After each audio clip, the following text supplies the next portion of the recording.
Hello guys, welcome back to my channel. Today we will finish this chapter 5. Okay, acid, base and salts. ठीक है, ये chapter हमने last video में हमने यहाँ तक स्टडी किया था. ठीक है, अब हम इसको आगे आज इस चैप्टर को फिनिश करेंगे. ओके, तो हमने इसमें इंडिकेटर वो पढ़ रहे थे, हम इसमें इंडिकेटर्स पढ़ रहे थे, नेचुरल इंडिकेटर्स. ठीक है, तो पहला हमारा क्या आया था, लिटमस आया था. ठीक है, अनदर वन हमारा टर्मरिक था. एंड अब हम पढ़ेंगे China rose as a indicator. Okay, तो उसके लिए हमें एक्टिविटी 5.3 स्टडी करनी पड़ेगी, तो हम उसको स्टडी करते हैं. Collect some China rose petals and place them in a beaker. ठीक है, तो आपको चाइना रोज पेटल्स को कुछ चाइना रोज पेटल को कलेक्ट करना है और उनको एक बीकर के अंदर रखना है. ठीक है, एड सम वार्म वाटर. ठीक है, उनमें क्या करना है, आपको थोड़ा वार्म पानी उसमें ऐड कर देना है. ठीक है, keep the mixture for some time till water become coloured. ठीक है, और उस मिक्सचर को जब तक उसके साथ रखना है उतने समय तक जब तक कि वो उसमें कलर्ड ना हो जाए वाटर. ठीक है, use the coloured water as a indicator, और जो कलर्ड वाटर है उसको एज अ इंडिकेटर यूज किया जाता है. Add 5 drop of indicator to each of solution given in table 5.2. ठीक है, आपको हर 5 ड्रॉप ऑफ द इंडिकेटर. ठीक है, इंडिकेटर की 5 ड्रॉप्स आपको हर एक सोल्यूशन में ऐड करनी है. ठीक है, जो कि हमें 5.4 में दिया हुआ है ये. ठीक है, शैम्पू के lemon juice, soda water, sodium hydrocarbonate solution, vinegar sugar solution, common salt solution. ठीक है, तो आपको इन सब में ऐड करना है. What is the effect of the indicator on acidic, basic and neutral solution? ठीक है, तो जो इंडिकेटर है उसका क्या इफेक्ट होगा एसिडिक, बेसिक और न्यूट्रल सोल्यूशन पे. China rose indicator turn acidic solution to dark pink. ठीक है, and basic solution to green. ठीक है, जो चाइना रोज इंडिकेटर है वो क्या एसिडिक सोल्यूशन में कन्वर्ट होने के लिए क्या होगा, डार्क पिंक कलर मजेंटा में हो जाएगा. ठीक है, और बेसिक सोल्यूशन के लिए ग्रीन कलर. ओके, अब ये है पहेली. ब्रॉड द फॉलोइंग पहेली फॉर यू. ठीक है, तो जो पहेली लड़की है वो आपके लिए राइडल्स लाई. राइडल्स भी पहेली होती है. ठीक है, coffee is brown and bitter in taste. Coffee क्या है, ब्राउन है और बिटर टेस्ट में क्या है, वो कड़वी है, bitter. Is it an acid और a base? Don't give the answer without any test, you are in the dark with it test. Okay, तो आपको ये इसको सोल्व करना है, फिर उसके बाद इसमें लिखा. अब हम एक्टिविटी 5.4 देखेंगे. The teacher is requested to get the dilute solution of the following chemical from his her school laboratory और from a nearby school. तो कौन कौन से केमिकल्स है, हाइड्रोक्लोरिक एसिड है, सल्फ्यूरिक एसिड है, nitric acid, acetic acid, sodium hydroxide, ammonium hydroxide, calcium hydroxide and lime water. ठीक है,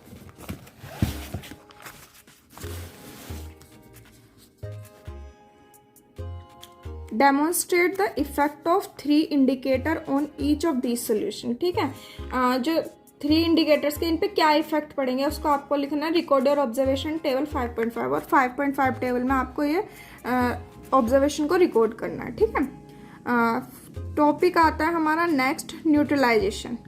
okay, we have learn that acid turn blue litmus red and base turn red litmus blue.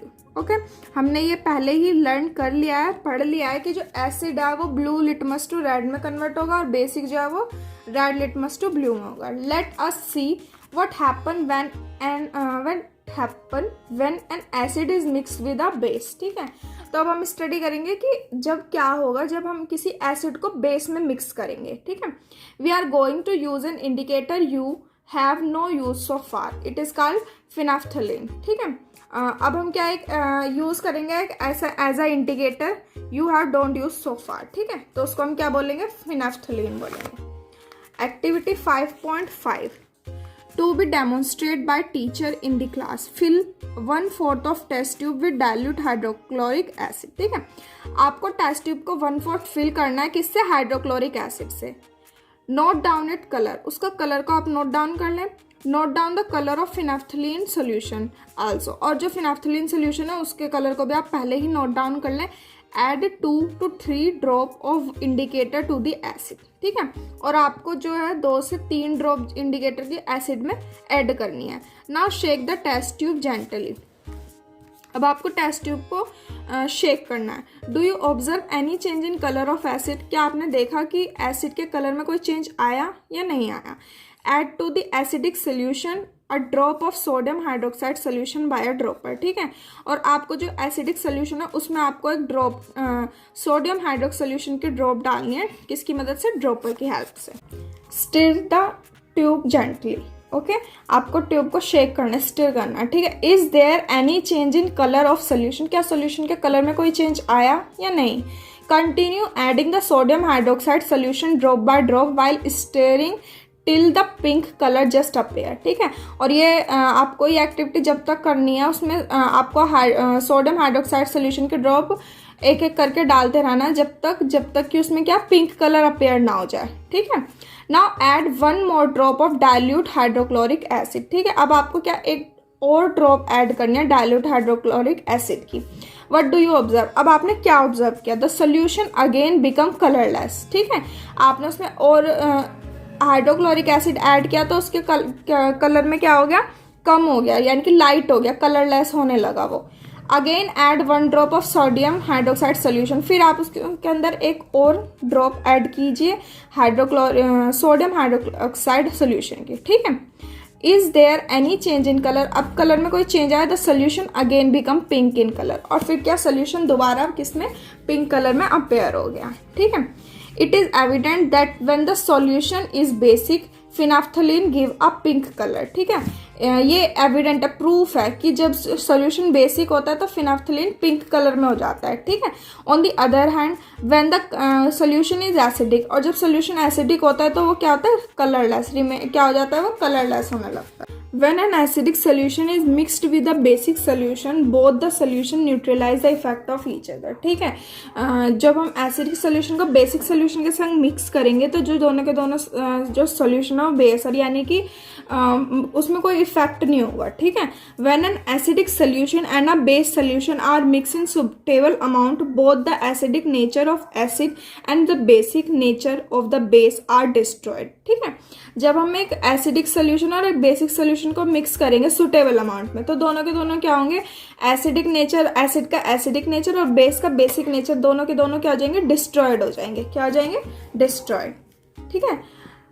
The resulting solution is neither acidic nor basic, जो resulting solution होगा वो ना तो acidic होगा और ना ही। Touch the test tube immediately after neutralization, neutralization के बाद इमीडिएटली आपको टेस्ट ट्यूब को क्या करना है, टच करना है।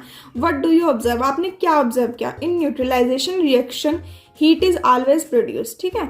न्यूट्रलाइजेशन रिएक्शन में हीट हमेशा ही प्रोड्यूस होगी और इवॉल्व होगी। The evolve heat raise the temperature of reaction mixture, ठीक है। जो इवॉल्व हीट है वो क्या टेम्परेचर को रेज कर देती है रिएक्शन मिक्सचर के टेम्परेचर को, ठीक है। In neutralization reaction a new substance is form, ठीक है। न्यूट्रलाइजेशन रिएक्शन में क्या है, न्यू सब्सटेंस फॉर्म होता है, दिस इज कॉल्ड साल्ट, जिसको हम क्या बोलते हैं, साल्ट बोलते हैं। साल्ट में भी एसिडिक, बेसिक और न्यूट्रल इन नेचर, ठीक है। साल्ट क्या होता है, एसिडिक भी हो सकता है, बेसिक भी हो सकता है, न्यूट्रल भी हो सकता है उसके नेचर में। Neutralisation can be defined as the reaction between an acid and a base is known as neutralisation. Salt and water are produce in this process with the evolution of heat, ठीक है। यानी कि हम neutralisation को कैसे define करेंगे, जो reaction होती है एक एसिडिक और बेस के बीच में जो रिएक्शन होती है उसको हम न्यूट्रलाइजेशन बोलते हैं, ठीक है। और साल्ट एंड वाटर प्रोड्यूस होते हैं इन दिस प्रोसेस, ठीक है। इवोल्यूशन होता है जब इस प्रोसेस में हीट का, तो जब ये वाटर और साल्ट क्या होते हैं इसमें प्रोड्यूस होते हैं, ठीक है। तो एसिड और बेस को हम ऐड करेंगे तो क्या मिलेगा हमें, साल्ट प्लस वाटर, ठीक है, जिसमें कि हीट इवोल्व होने के बाद, ठीक है। The following reaction is an example, hydrochloric acid plus sodium hydroxide, ठीक है। इससे हमें क्या मिला, सोडियम क्लोराइड मिला प्लस वाटर मिला, ठीक है। Boojho added dilute sulphuric acid to lime water, Boojho ने क्या करा कि डाइल्यूट सल्फ्यूरिक एसिड को उसने लाइम वाटर में ऐड कर दिया। Will the reaction mixture become hot और कूल, तो जो उसका रिएक्शन मिक्सचर है, ठीक है, मिक्सचर का जो रिएक्शन होगा वो क्या होगा, हॉट गर्म होगा या फिर ठंडा होगा। तो ये आपको करना है और इसका आंसर आपको बताना है, ठीक है। अब नेक्स्ट टॉपिक देखते हैं, neutralisation in everyday life. Indigestion, first topic आता है हमारा इसमें indigestion. Our stomach contain hydrochloric acid. Okay, सभी को पता है अगर हमारे पेट में क्या हाइड्रोक्लोरिक एसिड प्रेजेंट होता है। It help us to digest food, जो कि हमें क्या फूड को डाइजेस्ट करने में हेल्प करता है। एज यू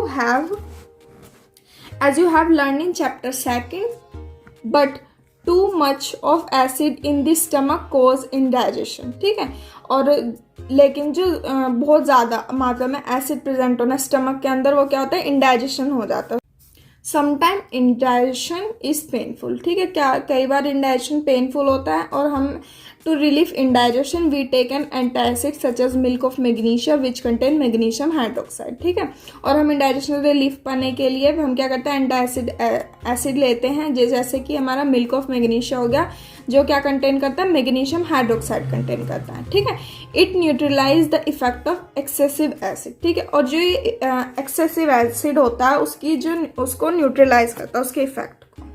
अब देखेंगे हम ant bite. When an ant bite it inject the acidic liquid into the skin. ठीक है, जब एक आंट स्किन पर बाइट करती है तो वो क्या करती है, इंजेक्ट करती है acidic liquid into the body. ठीक है, the effect of the acid can be neutralise by rubbing moist of baking soda और कैलेमाइन सॉल्यूशन। ठीक है, और जो इफेक्ट ऑफ एसिड के इफेक्ट को हम कैसे न्यूट्रलाइज कर सकते हैं, by rubbing moist baking soda, यानी कि सोडियम हाइड्रोजन कार्बोनेट और कैलेमाइन सॉल्यूशन। ठीक है, विच कंटेन जिंक कार्बोनेट, जो क्या कंटेन करते हैं, जिंक कार्बोनेट। ओके, अब नेक्स्ट टॉपिक देखते हैं, soil treatment. Excessive use of chemical fertiliser make the soil acidic. ठीक है, यानी कि केमिकल फर्टिलाइजर का ज्यादा यूज करना सॉइल को एसिडिक बना देता है। Plant do not grow well, plant क्या होंगे, अच्छी तरीके से ग्रो नहीं करेंगे when the soil is either too acidic और टू बेस। ठीक है, जब क्या सॉइल ज्यादा ही एसिडिक होगी या ज्यादा ही बेसिक होगी तो प्लांट क्या है, ग्रो नहीं कर पाएगा। When the soil is too acidic, it is treated with the bases like quicklime और slake lime। ठीक है, जब ये सॉइल जो है ज्यादा टू एसिडिक हो तो इसको कैसे ट्रीट किया जाता है, बेस लिया जाता है इसमें क्या, जैसे कि क्विक लाइम यानी कि कैल्शियम ऑक्साइड और स्लेक लाइम यानी कि calcium hydroxide. If the soil is too basic when we use organic matter, ठीक है, इज एडेड टू। ठीक है, हम फिर उसमें क्या करते हैं, ऑर्गेनिक मैटर को उसमें ऐड करते हैं। Organic matter release acids which neutralise the basic nature of the soil. ठीक है, ऑर्गेनिक मैटर क्या है, एसिड रिलीज करते हैं, तो जिससे क्या होगा, हमारा बेसिक नेचर ऑफ सॉइल क्या है, वो कॉमन हो जाएगा। ठीक है, इक्वल हो जाएगा। अब देखते हैं next topic, factory waste. The waste of many factories contain acid. ठीक है, जो काफ़ी सारी फैक्ट्रीज होती हैं उनको जो वेस्ट होता है वो क्या कंटेन करता है, acid. If they are allowed to flow in to the water bodies the acid will kill fish and other organism. ठीक है, और अगर हम उसको उस फैक्ट्री के जो मतलब वेस्ट में एसिड प्रेजेंट होता है उसको अगर हम अलाउ कर रहे हैं वाटर बॉडीज में डालने के लिए, तो उससे क्या होगा, जो एसिड्स होगा वो उससे क्या होगा, फिश जो है वो मर जाएंगे और भी और ऑर्गेनिज्म है जो क्या है, किल हो जाएंगे, मर जाएंगे। The factory waste are therefore neutralise by adding basic substance. ठीक है, अब जो फैक्ट्री के वेस्ट को न्यूट्रलाइज करने के लिए हम क्या करते हैं, उसमें बेसिक सब्सटेंस को ऐड कर देते हैं। ठीक है, सो गाइज ये चैप्टर आपका फिनिश हो चुका है। ओके, तो वीडियो आपको कैसी लगी इसके लिए मुझे आप कमेंट करके बताएं, और मेरी वीडियो को लाइक करें, शेयर करें, अपनी फैमिली, फ्रेंड, क्लासमेट सभी के संग शेयर करें, और मेरे चैनल को सब्सक्राइब करना बिल्कुल ना भूलें।